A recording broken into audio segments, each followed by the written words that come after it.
10시 시황 체크인 들어가겠습니다. 우리 증시 갭 하락으로 미끄러진 이후에 낙폭을 줄이면서 양봉을 만들어내고는 있습니다. 간밤 미국장에서 스태그플레이션 공포가 나오면서 다음부터 나스닥까지 3%에서 5% 가까운 급락으로 마감하는 모습이었는데요. 월마트, 타깃 같은 소매 유통기업들의 실적 부진에 따라서 물가 상승 부담과 경기 침체에 대한 우려감이 시장에 제기되는 모습을 나타냈습니다. 우리 장도 스태그플레이션 공포가 전염되면서 2% 내외의 하락을 보였다가 낙폭을 좀 줄이는 모습을 보여주고 있는데요. 10시 구간 지수 살펴보겠습니다. 먼저 코스피 지수입니다. 오늘 코스피 지수 사흘 만에 하락세를 나타내고 있습니다. 상승한 이후에 갭 하락이 나오면서 오늘 큰 폭의 낙폭이 좀 있다가 아래꼬리를 다는 모습이고요. 1.53%가 현재 하락하면서 2,585.88포인트 선, 거래대금은 3조 5,700억 원 가리키고 있는데요. 분봉 상황 살펴보겠습니다. 코스피 지수 1.9% 하락하면서 2,576선에서 출발을 했습니다. 이후에 2,570선을 깨면서 2,568선까지 밀려 내려가기도 했었고요. 장중에 낙폭을 줄여나가면서 고점은 2,583선을 가리키기도 했습니다. 현재 이 고점을 넘어서면서 낙폭을 줄여나가고 있고요. 현재 장중 고점을 가리키고 있습니다. 2,586.77포인트 선 40포인트 가까운 낙폭을 나타내고 있습니다. 수급 상황 살펴보겠습니다.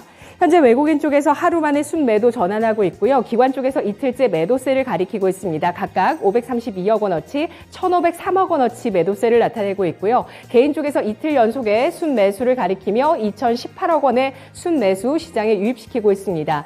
외국인이 비교적 좀 덜 팔고 있고요. 코스닥은 사고 있습니다. 외국인 전기전자에 대해서 유가증권 시장 매수세를 보여주고 있고 기관은 전기전자를 팔고 있는데요. 합신해서 사고 있는 쪽도 있습니다. 철강, 기계, 의약품에 대해서 외국인 기관의 동반 매수가 들어오고 있습니다. 코스닥 시장 가보시죠. 코스닥 지수는 닷새 만에 하락하고 있습니다. 현재 코스닥 지수 1.43%가 하락한 859.1포인트 선 기록하고 있고요. 거래대금은 2조 6,300억 원 나타나고 있는데요. 분봉 살펴보겠습니다. 코스닥 지수 2.1%가 하락하면서 853선에서 출발을 하는 모습이었습니다. 이후에 850선을 깨면서 849선까지 밀려 내려가기도 했는데요.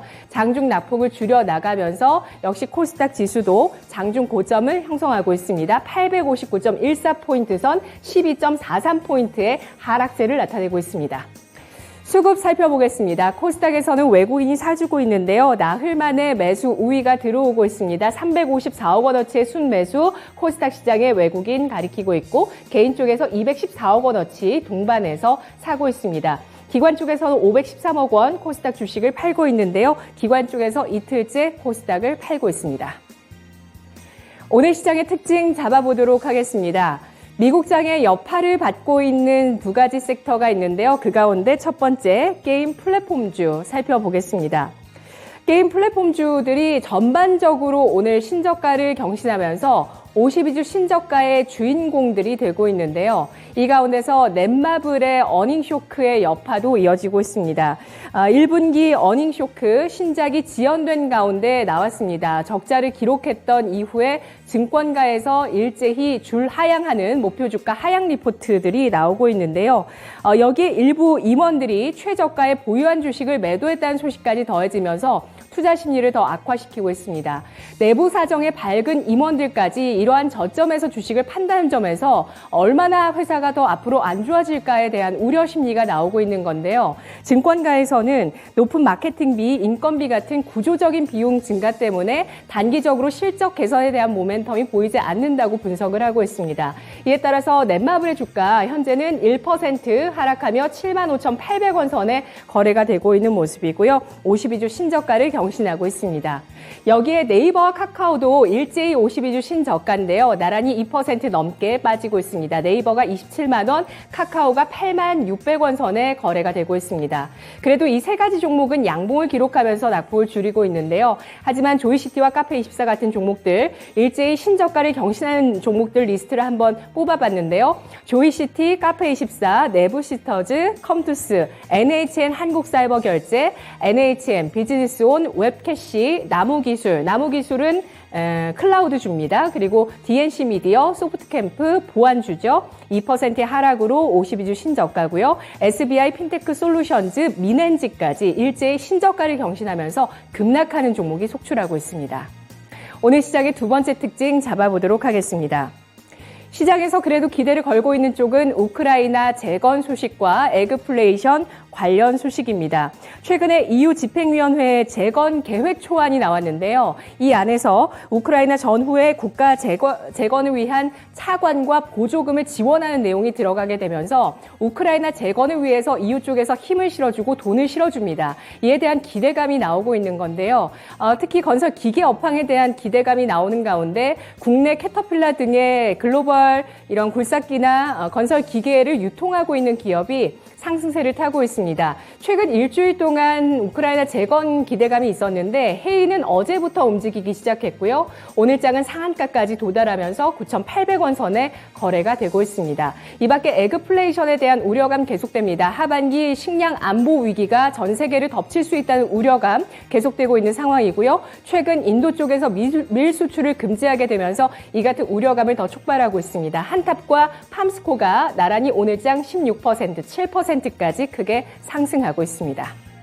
마지막으로 오늘 장의 특징, 뉴욕장에 여파가 있는 쪽이죠. 유통과 소비재 살펴보겠습니다. 역시 실적 쇼크가 나온 종목이 있고요.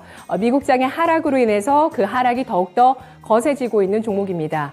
이마트가 1분기 실적이 좀 부진했죠. 어닝 쇼크 발표를 했었고요. 실적 모멘텀 부재하다는 평가가 나오고 있습니다. 역시 이마트도 증권사에서 목표 주가가 계속해서 하향 조정되고 있는데요.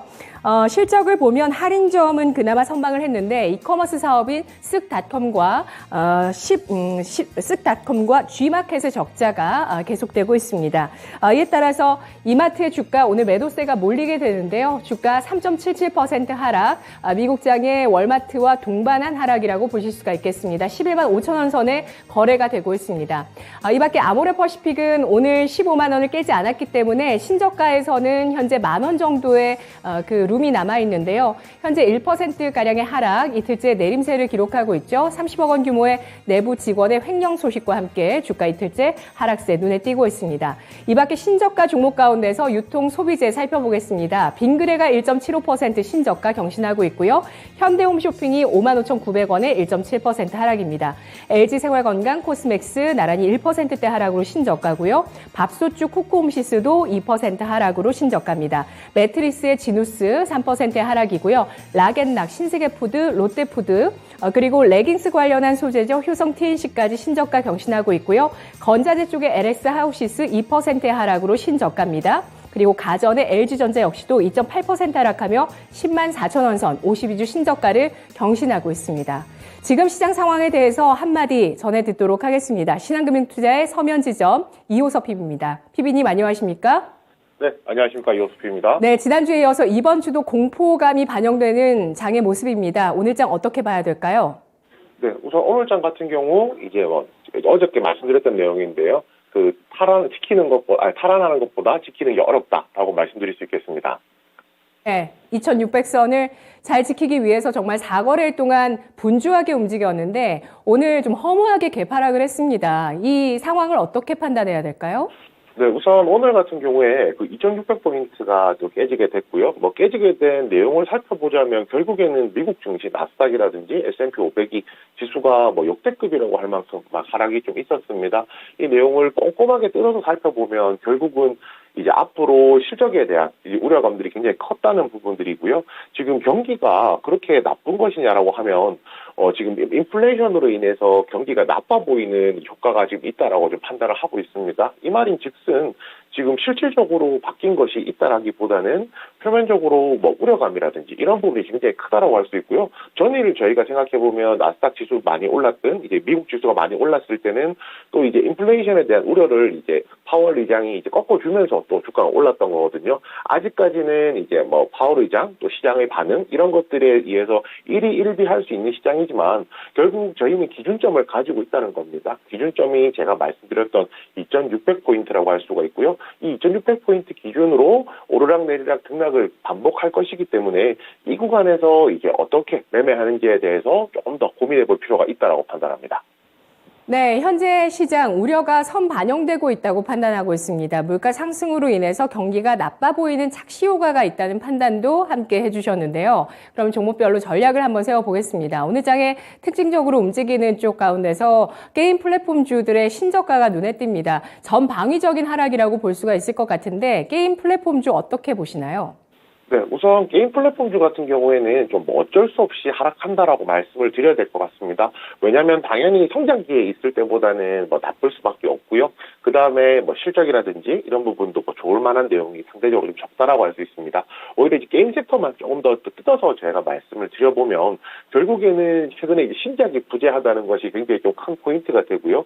그리고 이제 결국 게임을 개발하는 데 있어서는 자금을 이제 당겨와서 게임을 개발해야 되는데 당연히 이런 것들이 금리 인상기에 들어선다라고 하면 게임 개발에 대한 비용도 증가하기 때문에 이러한 실적이라는 것이 단기간에 개선될 수 있는 것이 아니라 장기적으로 보더라도 실적이 조금 부진할 가능성이 높다는 거고요. 그렇다고 그리고 이제 한 가지가 또 주가 상승을 작년에 굉장히 많이 이끌었던 P2E, 페이투원에 대한 내용인데요. P2E 게임에 대한 이제 메리트가 있다라고 해서 그 주가에 대해서 멀티플을 받았다라고 하면 상대적으로 이제 규제가 완화되기보다는 강화되고 있는 국면으로 가고 있거든요. 그래서 이 부분에서도 가치평가가 조금 떨어지는 부분 생각해보면 게임도 사실 재미없다라고 말씀드리는 게 맞습니다. 그렇지만 여기서 오히려 상대적으로 매력이 조금 더 올라가는 부분이 있는데 그 부분은 이제 중소형주보다는 대형주 쪽이 될 것 같고요.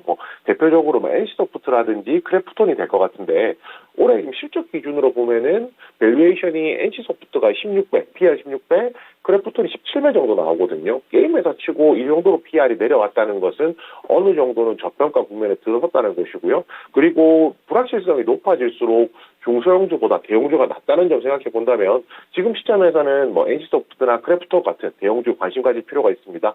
이러한 내용은 플랫폼주도 마찬가지고요. 당연히 성장성에 대한 의문, 그다음에 비용이 증가하면서 투자 매력이 좀 줄어들긴 했겠지만은 오히려 투자를 조정 시기에는 네이버든 카카오든 이런 대형주들 위주로 해서 접근한다라고 하면 충분히 조정기에 접근해 볼 수 있는 가능성이 열려 있다라고 판단합니다.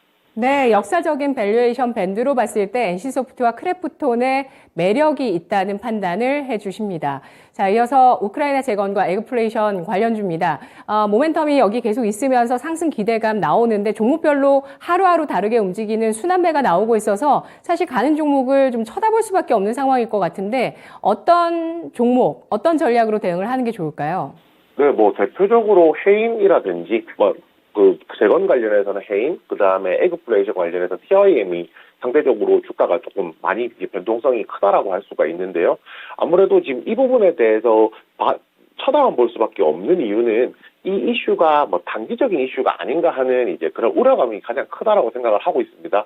그렇지만 지금 시점에서 이후에서 차관 검토를 한다든지 이런 식으로 조금 더 지난주, 2주 전에 나오던 이제 재건에 대한 이야기보다는 조금 더 구체화된 이야기들이 나오고 있거든요. 그리고 이런 것들이 현실화가 될 때까지 시차가 발생한다는 걸 생각하면 이 내용은 이런 모멘텀은 단발적인 모멘텀이 아니라 좀 장기적인 모멘텀이라는 관점에서 접근할 필요가 있다고 생각합니다. 그렇기 때문에 올라가는 종목에 대해서 이제 접근하려고도 충분히 가능하고요. 만약에 올라가는 부분이 너무 가팔라서 걱정이 되신다라고 하면 오히려 조금 쉬어가는 종목들도 아래쪽에서 잡아보는 것도 충분히 가능한 그림이라고 말씀드릴 수가 있습니다. 그다음에 에그플레이션 관련해서도 말씀드릴 부분이 있는데요. 이 부분을 조금 같이 엮어서 말씀드리고 싶어요. 넷플릭스 구독자 감소된 부분하고 같이 엮어서 말씀드리고 싶은데 그 에그플레이션, 식량이라는 것은 필수제죠. 사람한테 반드시 필요한 거고요. 넷플릭스 구독 같은 경우에는 하면 좋지만 하지 않아도 되는 것이거든요. 결국은 식물 가격이 곡물 가격이 올라갔다는 것이 식품 가격이 올라간 것은 어떻게 역으로 생각해 보면 넷플릭스 같은 이제 소비하지 않아도 되는 것에 대한 이제 가격 부담이 생겼기 때문에 넷플릭스의 구독자가 줄어들고 식량 가격이 올라가는 근거가 될 수도 있거든요. 곡물 가격 상승이 이런 부분 생각해 본다라고 하면 이 에그플레이션이라는 것도 단기간의 이슈가 아니라 앞으로 이제 그리고 이제 곡물 가격 같은 경우에는 한번 상승하고 나면 내려오는 하락 경직성이 있기 때문에 이 부분까지 참고해서 오히려 투자를 하시는 데 있어서는 에그플레이션 관련주에 대해서도 조금 더 긴 관점에서 접근하실 필요가 있다고 생각합니다. 네, 알겠습니다. 엔겔 지수가 높은 저소득 국가에서는 정말 큰 부담입니다. 에그플레이션, 우크라이나 재건, 장기적인 이슈라고 보셨네요. 마지막으로 유통 소비재 보겠습니다. 간만 미국에서 월마트 실적 부진이 다양한 또 그런 상상과 전망으로 이어지면서 과연 앞으로 소비자들, 미국 소비자들이 소비력이 받쳐주겠는가에 대한 의구심이 나왔는데 어떻게 봐야 될까요? 네, 우선 그런 우려는 저도 의견 동의하고 있습니다. 그렇지만은 소비를 해야 되는 부분에 대해서는 분명히 소비를 할 것이고요. 그리고 저희가 조금 더 방향을 틀어서 생각해 본다면 오히려 소비를 할 수 있는 계층이 소비를 하는 것에 대해서 포인트를 조금 맞추는 것이 낫다라고 생각하거든요. 현재 수출주보다는 뭐 내수 소비재가 아무래도 이제 조금 더 유리할 것이라는 판단을 가지고 있고요. 여기에 추가적으로 한 가지 더 말씀을 드릴 것이 유통업에서도 뭐 이제 고소득층, 부유층과 이제 뭐 저소득층을 나눈다라고 하면 저소득층의 필수 소비재보다는 고소득층, 아무래도 소비를 조금 더 할 수 있는 필수 소비재 외에 더 소비를 할 수 있는 계층이 어느 부분에서 돈을 쓰는지를 조금 보는 게 좋을 것 같습니다. 대표적으로 지금 저는 백화점이라든지 면세점과 같은 지금 보복 소비를 기다리고 있었던 고소득층 같은 경우에는 이번이 오히려 기회가 될 수 있는 거죠. 그래서 이제 최근에 오히려 현대백화점 같은 경우에는 2분기도 그렇고 실적이 더 나아진다고 하는데 뭐 백화점이라든지 면세점 관련해서는 오히려 주가가 조정이 나온다라고 하면 조금 더 접근해 볼 수 있는 기회가 있다라고 판단합니다. 네, 알겠습니다. 양극화 전략이 필요하겠습니다. 백화점, 면세점에 대해서 긍정적인 시각 주셨는데요. 마지막으로 오늘장 또 낙폭을 줄이고 있습니다. 하락한 이후에 낙폭을 줄였기 때문에 지금 또 난감하실 수가 있는데 어떤 종목을 보는 게 좋을까요? 네, 현대건설기계입니다.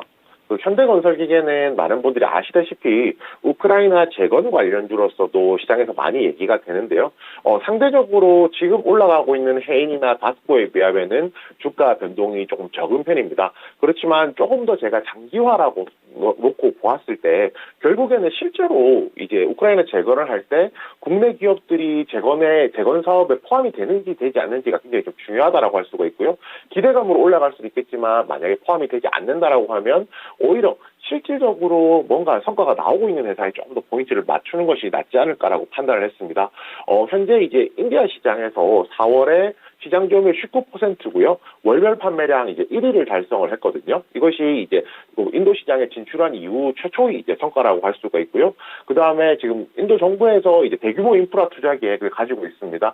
결국은 이런 대규모 인프라 투자 계획이 있고 재정이 집행이 된다라고 하면 그에 따른 수혜가 있기 때문에 현대건설기계에 대해서 장기적인 관점에서도 충분히 접근 가능한 종목이라고 판단하고요. 매수가는 이제 오늘 같은 경우 충분히 지금 시점에서도 매수가 가능한 구간입니다. 매수가는 현재가, 목표가는 전고점 부근인 45,000원, 손절가는 지지선 이탈하는 가격인 35,000원으로 정했습니다. 네, 알겠습니다. 전쟁 이후의 재건과 또 각국의 경기 침체 이후에 경기 부양을 위한 인프라 정책이 나오는지가 주목되고 있습니다. 현대건설 기계에 대한 전략 들어봤습니다. 고맙습니다. 네, 감사합니다. 네, 10시 시황 체크인이었습니다.